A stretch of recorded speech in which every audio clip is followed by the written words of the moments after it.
Welcome back to my channel and my first video with my Christmas crafting series. I was going to do 12 days of Craftmas this year, but with my nap protesting crawling baby at home, I wasn't going to make that work, but I am going to post as many Christmas videos as I can. For this one, I will be sublimating on these Cricut coasters. I'll start off showing how I set this up in Cricut Design Space. First, I'm going to go over to my shapes and grab a square. I want to use this as a guide to figure out my sizing for my designs. I'm going to go up to my operation type and switch this to a guide. Then I'm going to make this the size of my coaster, which is 3.75 inches, and that's for the width and the height. I'm also making 3 coasters, so I'm going to come over here and hit duplicate twice. Now I'm going to upload my images. I've already uploaded these from Etsy. I can leave the link down below because it is super cute. So I'm going to select these 3. I'm just making these smaller because it pulls it in really big. Now I'm just going to size this inside of my guide. I'm going to highlight both of these and go up to my align tool and hit center just to kind of get an idea of the sizing. I think that looks good. I want it to take up most of the coaster. So I'm going to come up here and copy my width, and then I am going to make this the same size width. I'll probably have to adjust it a little bit still. And actually that looks pretty good. So I'm going to do the same thing for this one. Actually, this one's a little bit longer, so I'll probably have to adjust this a little bit more. So I'll bring that in just a little bit, and I'm going to highlight over my guide and my candy cane image, and I am going to center this. You can see that all of these are set to a print then cut. I'm actually not going to be using my Cricut machine at all. I'm going to be printing all 3 of these out on my Sublimation printer. So I'll click on Make It. Okay, this is what happened. I'm guessing that this one needs to be flattened. So I'm going to hit cancel.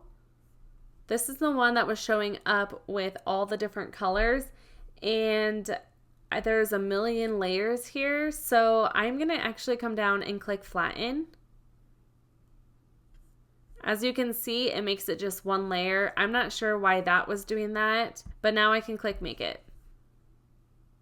Okay, that looks a lot better. Now it's all on one sheet, which is what you want. So I'll come down here and hit continue. Now I'm going to select send to printer, and I am going to choose my Sublimation printer. I'm actually going to turn my bleed off. I don't recommend doing this if you're using a Cricut machine because it actually helps the Cricut get more accurate cuts, but I'm not even using my Cricut machine and it will actually make the edges blurry. So you definitely want to turn the bleed off for this. And you do want to turn on the system dialog because that will make sure you have all of your settings correct. So then I'll click print. I have it set to my preset, which is Sublimation, but I can show you what I have it set up with here. Here's my print settings. I'm using Premium Presentation Paper Matte, and I also have high quality and my mirror image turned on. I also use Cosmo ink, so I just want to show you that here. As you can see, I have that profile set up. So now I can just click print. I'm using a sub paper. I buy this off of Amazon. It's the only one I've ever used, and I would definitely recommend it. It seems like it works really well, and here I'm placing it in my Epson printer. Sorry for the shaky video. The printer moves my entire desk and it makes it shake, but I also wanted to mention that I turn off my high-speed printer settings in my computer. With Sublimation, you want it to print slowly, so it's actually printing very slow. I just had to speed up this video. I'm using my Cricut Easy Press 2. You can use one of these or heat press, and I set my Easy Press to 400 degrees at 60 seconds. This is the temperature and time that I would use for Infusible ink on these as well. Here I'm just cutting around each design. I know some people tear around it or rip it. You just don't want your straight edge of your paper to be left there, because sometimes when you press your design, it'll show up on whatever material you're using. But I just like to cut around it. I feel like if I tear off, I'll somehow accidentally tear off part of the image. So this has always worked for me. I'm using one of Cricut's lint-free cloths over the coasters. You want to do this to get rid of any lint or dust or dirt. After I pressed it, it didn't totally work, so I ended up using a lint roller for the other two, so I will show you that. I placed my design face down on the coaster, then used my heat-resistant tape to tape it in place. I like this heat-resistant tape better than Cricut's just because it's nice and thin. I buy this on Amazon as well, and I will leave all the links down in my description box if you're looking for any of these. I place white cardstock down on my mat just to prevent any ink from bleeding through onto it. I place butcher paper on top and set my easy press right on top of that. You don't have to apply a ton of pressure for this. I basically just set it right on top, and you also don't want to slide it around at all. You want to hold it in place. Once it's done, it's extremely hot, so you don't want to touch it right away. But if you're impatient like me, you can buy these heat-resistant gloves, and that way you can take off the paper pretty quickly. Okay, first of all, I'm obsessed with this design. How cute is this? But you can see some imperfections in there, and that is from some dirt that was still on the coaster.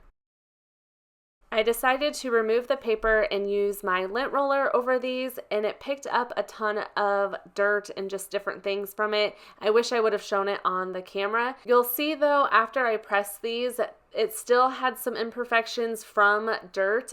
But I think the problem was I just threw these in a basket maybe a couple years ago. So I've had them a really long time, and I just think there was a lot of dust and buildup on them. So if you do purchase these, make sure you keep it in the package.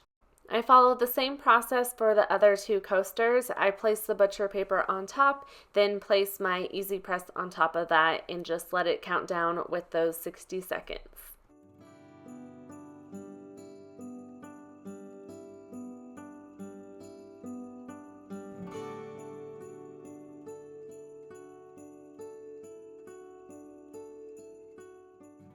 Here's how all three of these turned out. I just love the designs. I think they're so cute. I'm going to be putting these in my craft room, so I'm excited about that. Also, you can see these other two have a little bit of those fading imperfections in it, which honestly, with this design, I think it looks really cute with it. But I do think it's because these Infusible inks are pretty old, and I think they just had a buildup of dust on them.